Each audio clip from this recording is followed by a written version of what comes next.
Ouais, salut à tous, c'est les Gilets jaunes constituants du 94 ainsi que ceux du 91. Alors aujourd'hui on est devant le TGI du 17e arrondissement de Paris et vous pouvez voir Étienne Chouard qui se prépare à faire face à la justice.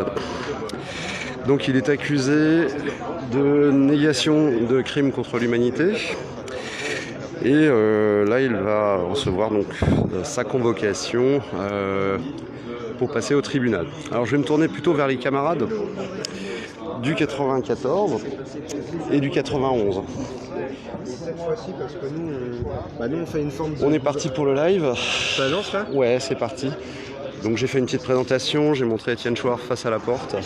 Alors, pourquoi on est là aussi ? Parce qu'on nous parle de négationnisme.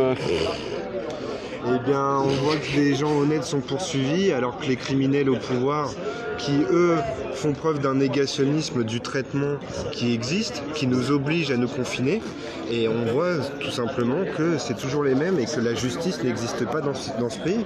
Pour des braves hommes, voilà, pour des émissions diverses et variées là, qui sont poursuivis à tort et à travers. Ah, ça applaudit pour Étienne. Voilà, il rentre. Ouais, il rentre. Donc c'est ça, la justice ne sert que le pouvoir en place. Et on comprend que là, face à la gestion de la pandémie, personne n'est poursuivi. D'ailleurs, ils en ont eu peur. On voit Édouard Philippe a démissionné ce matin. Est-ce qu'il sera poursuivi après ? Non, il sera sûrement reconverti quelque part ailleurs, comme ça a toujours été. C'est la mairie du Havre, il me semble.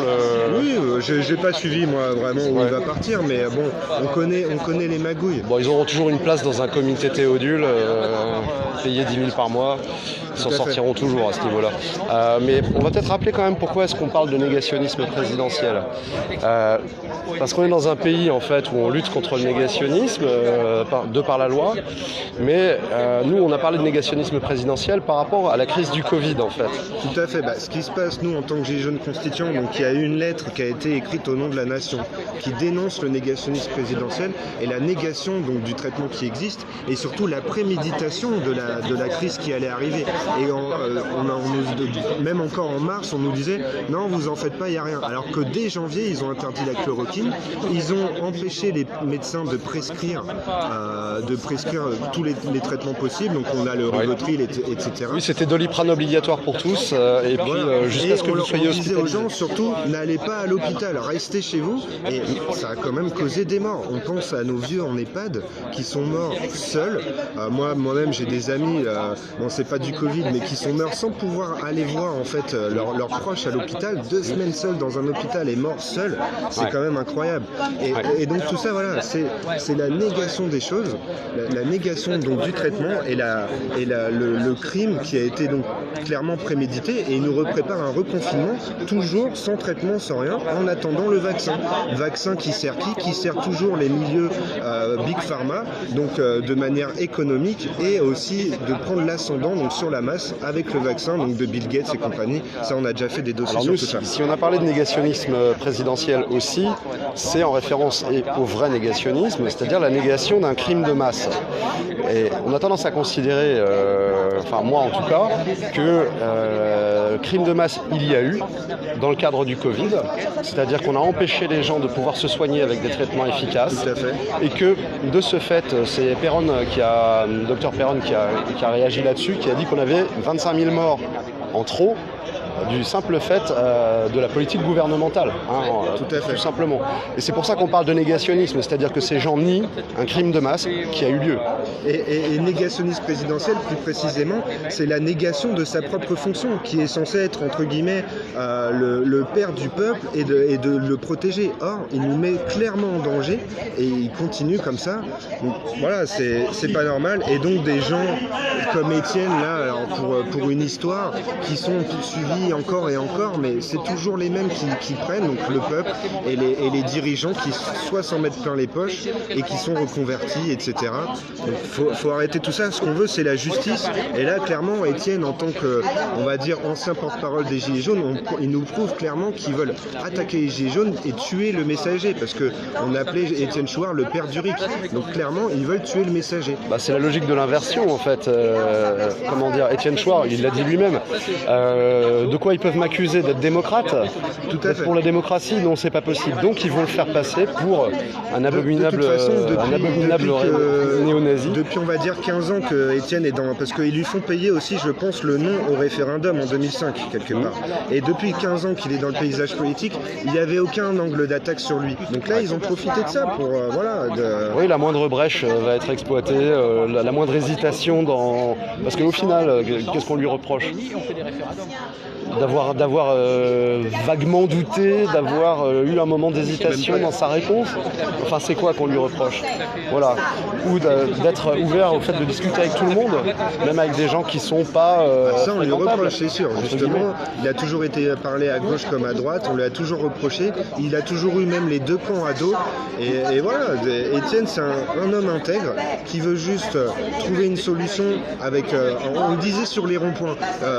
Par exemple, des personnes des syndicalistes, je donne ça comme exemple, mais peu importe, qui disaient ouais non on veut pas d'hommes de droite, non. Mais on va faire quoi à la libération, on va les brûler, on va en faire quoi? C'est ça le débat démocratique, il faut discuter avec tout le monde, poser les idées, et c'est toujours ce qu'on a reproché à Étienne. Et voilà, on se retrouve avec un pouvoir qui prend toujours une partie de sa solution qui lui convient à lui, que ce soit économiquement ou pour la mainmise sur le pouvoir, et en attaquant les petites gens. Voilà, c'est toujours pareil. Donc on veut la justice, on veut pas qu'il tue le messager, et on veut mettre fin à ce négationnisme présidentiel, la négation, alors du traitement c'est une chose, mais la négation du rôle du chef de l'État. Parce que ça fait combien de présidents qu'on n'a pas de chef de l'État, ils ont tous trahi un par un. Bah, c'est pour ça que la logique de choix est la bonne, c'est-à-dire de chercher à mettre en place une démocratie réelle. Et nous, on est aussi normalement sur cette ligne, de créer une démocratie réelle et de se débarrasser de la République qui n'est pas démocratique, tout simplement. Et elle ne l'a jamais été depuis la Révolution française. Elle a toujours posé des exceptions, toujours empêché les gens véritablement subversifs d'émerger et toujours empêché le peuple en réalité d'exister. Tout à fait. Il faut le rappeler, je fais juste un rappel historique, après la Révolution française, c'est la destruction des corporations, et après la destruction des corporations, c'est l'ultra-violence capitaliste face aux ouvriers, dans les mines, dans les manufactures, etc. Et violence même armée, littéralement, où on va aller éventuellement tuer des ouvriers en grève, etc. etc. Donc le peuple, de manière générale, depuis que cette République est instaurée, ça ne passe pas. Et c'est pour ça que nous, on veut mettre en place cette démocratie première. Étienne le veut aussi. Et c'est pour ça qu'il est attaqué de façon tout à fait immonde. Alors est-ce qu'on peut poser la question, est-ce qu'il est tombé dans un piège ? On va pas faire, on est souvent taxé de complotistes chez les jeunes constituants, on n'a pas d'éléments. En tout cas, il y a un scénario qui s'est déroulé et voilà où il a mené, c'est tout ce qu'on peut dire. Et à partir de ce moment-là, voilà, Étienne s'est mis dans la gueule du loup, et même pas pour lui-même. Étienne, il a aucun intérêt dans tout ça, il a toujours été justement un peu vraiment comme nous, soucieux du bien commun. C'est un authentique combattant du bien commun.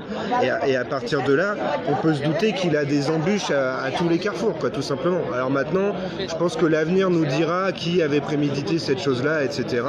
Bon, en tout cas, voilà. Il ne faut rien lâcher, continuer à agir pour le bien commun et faire comme on peut pour sortir de ce guêpier, parce que là, clairement, c'était que le premier confinement. Ils nous préparent. En plus, ils nous disent, comme ils ont fait au premier, non, parce que d'autres pays reconfinent. Là, ils nous disent, vous en faites pas, nous, ça va aller. Et bam, à un moment, ils vont nous dire, on vous reconfine. Ils vont faire quoi? Nous reconfiner tous les ans jusqu'à ce qu'on attende le vaccin. Et même si on a un vaccin, ils vont vacciner, vaccination de masse pour tout le monde obligatoire. On n'est pas pour ça. Non, et surtout en faisant ça, parce qu'il y a eu le premier effet qui se coule. Le premier effet qui se coule, ce sont les morts dans les EHPAD, les morts dans les hôpitaux, parce qu'on ne les a pas soignés à temps. On a maintenu des gens, je crois pendant 15 jours parfois, sous Doliprane, chez eux, enfermés, alors qu'il y aurait eu moyen de les soigner si les autorisations avaient été données. Elles n'ont pas été données. Donc, voilà, il y a une logique véritablement qui est totalement à contrario de l'efficacité. Et à un moment donné, il y a des gens qui disent « Ouais, mais c'est parce qu'on est gouverné par des cons, on est gouverné par des ânes, etc. » Je suis désolé, une telle succession d'erreurs et de fautes, à un moment donné, ça relève de la mauvaise volonté, ça relève pas de simplement de la bêtise, quoi. De toute façon, ou alors vraiment on est dirigé par des cons. fini quoi. Alors ça, on peut dire plus ou moins que c'est le cas, mais faut pas croire qu'ils manquent d'intelligence. Au contraire, ils sont très intelligents et ils manipulent, ils contrôlent le peuple par la peur depuis des décennies. Et là, on est au paroxysme de cette peur. Quand on voit la schizophrénie des gens qui sont même masqués tout seuls dans leur voiture, avec les infos contradictoires, c'est ça le but. Et même l'impact énorme psychologique de 2 mois de confinement sur les gens, c'est incroyable. Donc ils veulent nous détruire. C'est clairement ça. Et donc le négationnisme présidentiel, c'est un peu tout ça. La négation donc du rôle du président, la négation du traitement et la gouvernance par la peur. Et apparemment le génocide du peuple français, on en arrive à des idées de ce style-là. Oula, on a une animation musicale.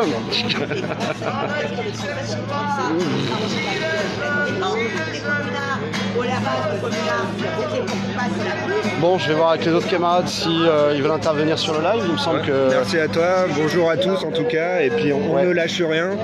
En septembre, et d'ailleurs, on peut parler aussi des Gilets jaunes, parce que on voit bien un peu, on sait qu'ils ont des scénarios dans les tiroirs, sans faire nos complotistes. Sortie de confinement, on rattaque sur les aspects racialistes et donc etc. On laisse le champ libre, donc la rue, à ces groupes qui sont plus ou moins pilotés, on va pas rentrer dans les détails. Par contre, les Gilets jaunes, on en parle en passé. Mais je vous assure que les Gilets jaunes ne sont pas morts, les Gilets jaunes sont plus que jamais présents, et quand on pourra ressortir dans la rue, ça va leur faire tout drôle. Et ils l'empêcheront tant que possible, ça c'est une évidence, mais il va falloir trouver des moyens de substitution, voire même désobéir. Right. Belle parole, et oui, à un moment donné, on n'aura plus le choix, quoi, malheureusement. Bon, je me tourne vers les camarades. Avez-vous quelque chose à dire sur cette convocation d'Étienne Chouard au professeur Tournesol? Écoutez, je trouve très problématique que dans l'action Gilets jaunes, on se retrouve en permanence devant les tribunaux, devant la police judiciaire, et ça ne soit pas judiciarisé.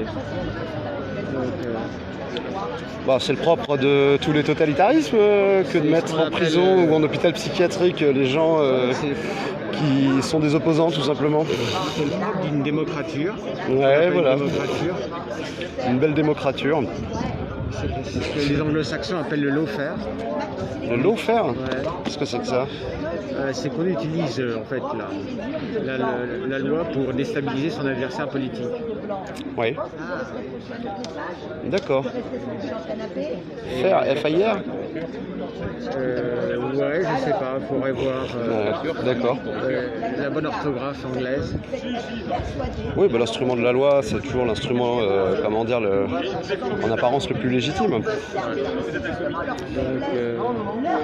tu vois, je pense en avoir marre de passer son temps devant le tribunal en instance, devant la police judiciaire. La 17e chambre, La tout 17e ça. chambre. Oui, à un moment donné, c'est une catastrophe, quoi. Donc voilà, les moutons dans l'enclos. Il n'y a rien à faire dans l'action démocratique et politique. Oui, elle devrait être neutre, la justice, en théorie. Elle devrait être neutre, mais en France, on a une justice politique qui ne respecte pas le principe de séparation des pouvoirs, un ministère de la justice qui est tenu par l'exécutif qui lui-même fait des propositions de loi, c'est-à-dire qui tient aussi le législatif. Au final, oui, non, c'est... Comme disent les Américains, nous n'avons point de constitution. Maradienne, un commentaire? Ah oui, moi je voulais raisonner sur ce que disait le camarade juste avant, quand il parlait de l'état d'urgence sanitaire, que tout avait été organisé. Alors j'ai envie de raisonner là-dessus, de dire oui, effectivement, tout a été organisé au même titre qu'en 2015, ils nous ont pondu l'état d'urgence après l'attentat. Là, on a eu droit à un autre attentat qui était sanitaire, donc on a eu 2 nouveaux bis repetita, un autre état d'urgence, et quand on met tout ça en perspective, on s'aperçoit que, dis donc, c'est la ligne de l'agenda 2030, donc j'invite tous nos auditeurs à aller sur le site de l'ONU et à se renseigner sur les 17 objectifs de l'agenda 2030, c'est assez intéressant. Et cet agenda 2030 est répercuté dans le réel par le projet qui s'appelle les 100 villes résilientes que Madame Hidalgo a signé avec, tenez-vous bien, la fondation Rockefeller. Et donc ces 100 villes résilientes permettent en fait de tisser un cadre législatif à tout un tas d'états d'urgence et ça permet aussi à une ville de permettre son auto-résilience. Donc dans quelques temps, en fait, on verra peut-être des lois qui nous empêcheront de nous révolter. Parce que ça, c'est dans l'objectif des 100 villes résilientes. Bah oui, il faut éviter les troubles à l'ordre public, il faut que tout se passe bien. Donc on va avoir droit à des lois de plus en plus liberticides, à une surveillance accrue des populations et des mouvements et des flux en fait, de population.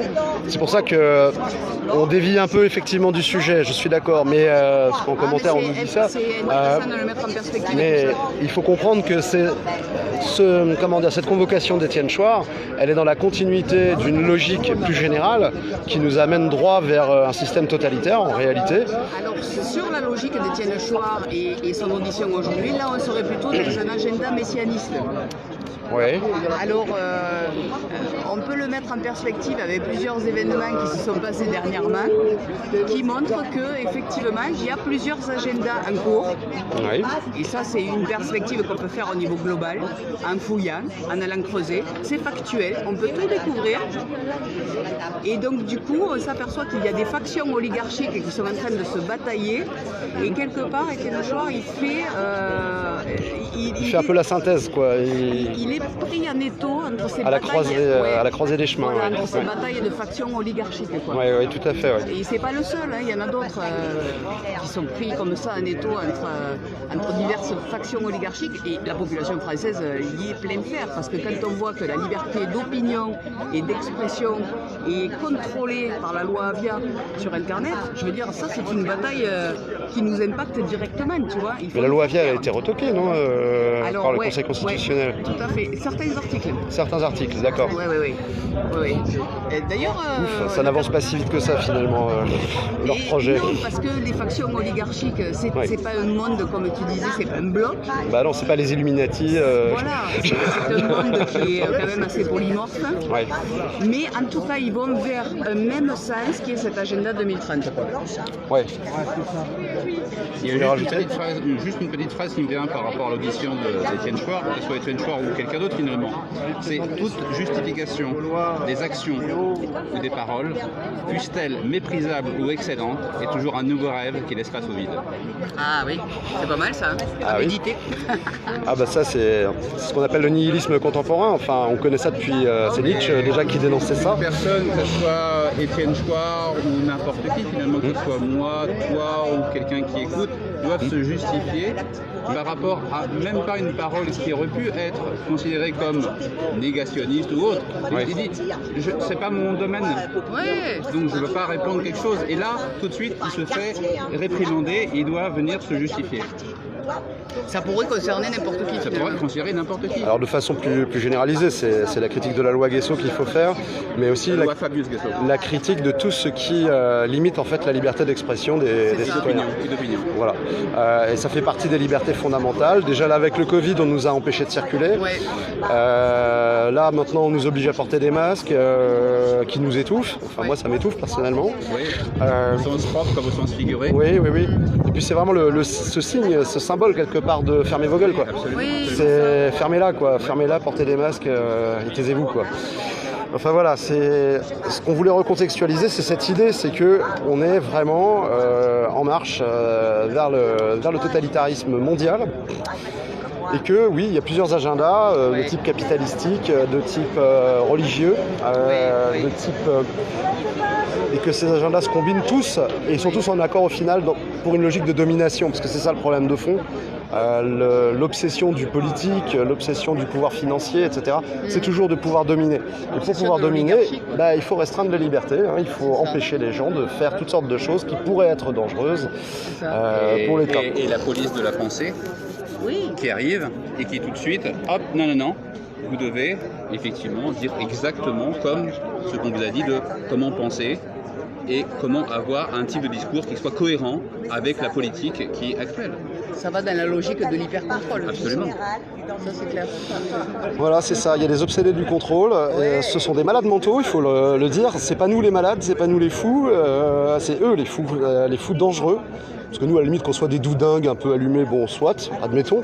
Oui, mais, sagesse, hein. mais voilà, on n'est pas des fous dangereux comme ces gens-là, qui eux sont véritablement. Là, ce qu'on voit, c'est qu'en tout cas, ils incarnent à la perfection leur rapport de domination, quoi. Ouais. Et c'est ça qui est dangereux pour nous, parce qu'ils veulent tellement dominer, le 1% veut tellement dominer le reste de la population qu'ils en viennent à mettre un hyper-contrôle en place, quoi. Et on peut même plus penser ce qu'on veut. C'est ça qui est dangereux. Non, on peut même pas avoir un doute. C'est pour le cas d'Étienne, on peut même pas juste avoir un doute et dire ah oui, mais pourquoi il y a des gens qui écrivent autre chose Ah ouais. Non, on n'a pas le droit. C'est direct. C'est comment dire, il faut rester sur une ligne bien droite. Alors après, Il faut rester dans les clous. Ouais, dans les clous, jusqu'à ce qu'on soit crucifié. Hein. Voilà. Ah ouais, Voilà. c'est un peu ça, ouais. Bon, on a un coucou de Delphes. Coucou à toi, camarade. Ouais, coucou à vous. Bon, moi je crois que je vais interrompre le live et on va attendre que Étienne sorte, puis voir si on peut l'interroger. Bonne Voilà, idée. à tout à l'heure, camarade. Ah oui, les trolls, allez vous faire enculer. Et j'ai cru en voir passer, je ne sais pas, mais j'ai cru en voir passer. Donc, et puis monter des équipes, il n'y a que ça de vrai.